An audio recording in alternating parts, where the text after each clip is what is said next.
की जय। ऐसे तो मनुष्य उपमा दे देकर संत गुरुजन यह मानव को उपमा दे देकर समझाते हैं। जिस प्रकार से उदाहरण दिया है, उदाहरण कहानी कह के सुनाते हैं ताकि मनुष्य आध्यात्मिक की ओर जुड़ जाए, इसलिए उपमा देते हैं। क्या कहते हैं उपमा? जैसे कि एक ग्राम में कुआं जो था, वह कुआं ऐसे धरातल के लेवल में ही कुआं था। किसी ग्राम में, किसी मोहल्ले में कुआं जो था वह धरातल के लेवल में ही कुआं था। तो कुत्ता ने एक बिल्ली को शिकारी के रूप में वह झपटा। कुत्ता ने बिल्ली पर झपटा तो बिल्ली यूं ही छलांग लग कर दौड़ने लगी। कुत्ता भी दौड़कर चाहा कि मैं बिल्ली की पकड़ लूं, लेकिन बिल्ली तो छलांग मारकर वह कुएं के पार चले गए, लेकिन कुत्ता छलांग नहीं मार पाया और उसी कुएं में जाके गिर गया। वह कुएं में जा गिरा कुत्ता। तो कई दिनों के बाद कुत्ता तो हो गया, बिखर गया वह शरीर वहाँ। तो कुइयां में पानी भरने के लिए जो जाया करते थे तो वो कुइयां से बदबू देने लगा।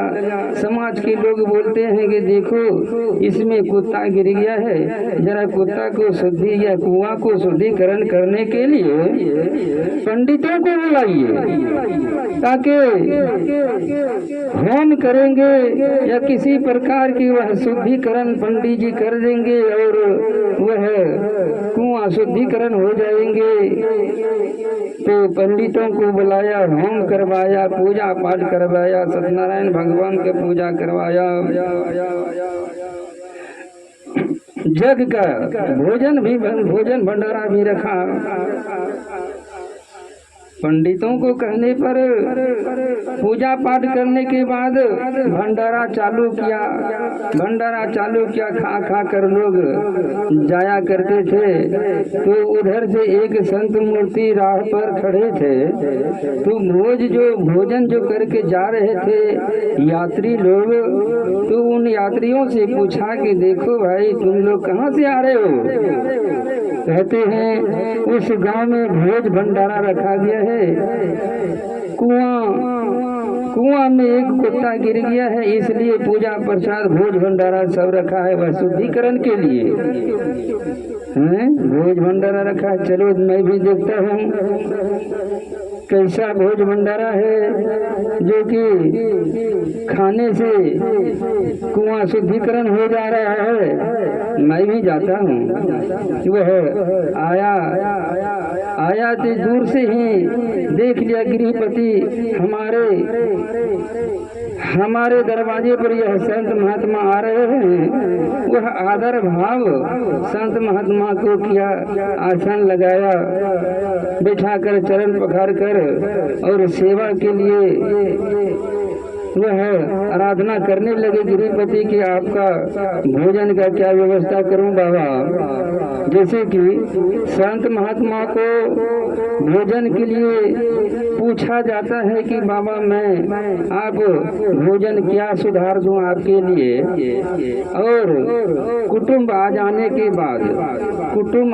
के बाद उसे पूछा नहीं जाता है कि आपको मैं क्या भोजन बना के दूं। यह कुटुंब को नहीं पूछा जाता है, लेकिन साधुओं को पूछा जाता है बाबा मैं आपके प्रसाद के लिए क्या सुधार कर लाऊं, जरा आदेश कीजिए।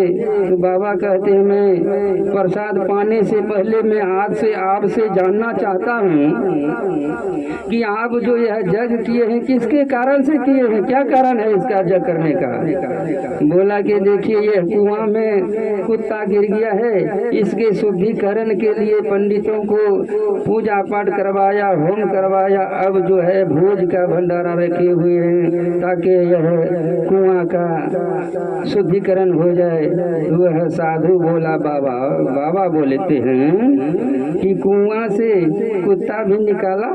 बोला कि नहीं, कुत्ता तो नहीं निकाले हैं। तो कुत्ता पहले निकालिए और उसका पानी पूरा निकाल कर और जो है इसमें चूना डालिए, इसके बाद शुद्धिकरण होगा और उसका पानी पिया जाएगा। इतना सा करोगे तब मैं भोजन करेंगे। सभी ने स्वीकार कर लिया, हाँ बाबा मैं इतना सा काम क्यों नहीं करेंगे। कुत्ता निकाला गया, पानी निकाला गया, चूना डाला गया, बाबा भोजन करके चले गए। तो कुत्ता कुआं में गिर गया, वह कुत्ता कौन सा है और कुआं कौन सा है, जरा विचार करना होगा हम लोगों को। कुआं क्या चीज है और कुत्ता क्या चीज है जो कि यह कुआं में गिर गया। यह शरीर रूपी कुआं जो है, इसमें कुबुद्धि रूपी कुत्ता गिर गया है। इस शरीर में क्या भक्ति भजन हम लोगों में होगा। यह शरीर रूपी कुआं में रूपी कुत्ता, कुबुद्धि रूपी कुत्ता गिर गए हैं। यह शरीर में भक्ति भजन क्या होने देगा। उस कुत्ते को निकालना है। कुत्ता है क्या, जरा विचार करना होगा। काम क्रोध लोभ मोह अहंकार, काम क्रोध लोभ मोह अहंकार 5 हुआ और 5 उधर है, चोरी झूठ व्यभिचार हिंसा। यह जो है 10 को निकालना होगा और उसमें स्वच्छ पानी उस कुआं में क्या चीज आएगा इस शरीर में? दया क्षमा शील संतोष स्वभाव। कितना निर्मल हो जाएगा यह शरीर। वह कुआं जिस प्रकार से नए पानी आ जाएगा, उसी प्रकार यह शरीर रूपी कुआं में कुबुद्धि रूपी कुत्ता निकाल देने से वह सत रूपी इसमें धारण हो जाएगा। दया क्षमा शील संतोष स्वभाव, ऐसी लक्षण अगर मानव में हो जाएगा तो मानव वह मानवता को प्राप्त कर जाएगा। मानव वह मानवता को प्राप्त कर जाएगा। प्रेम से बोलिए सद्गुरुदेव की जय।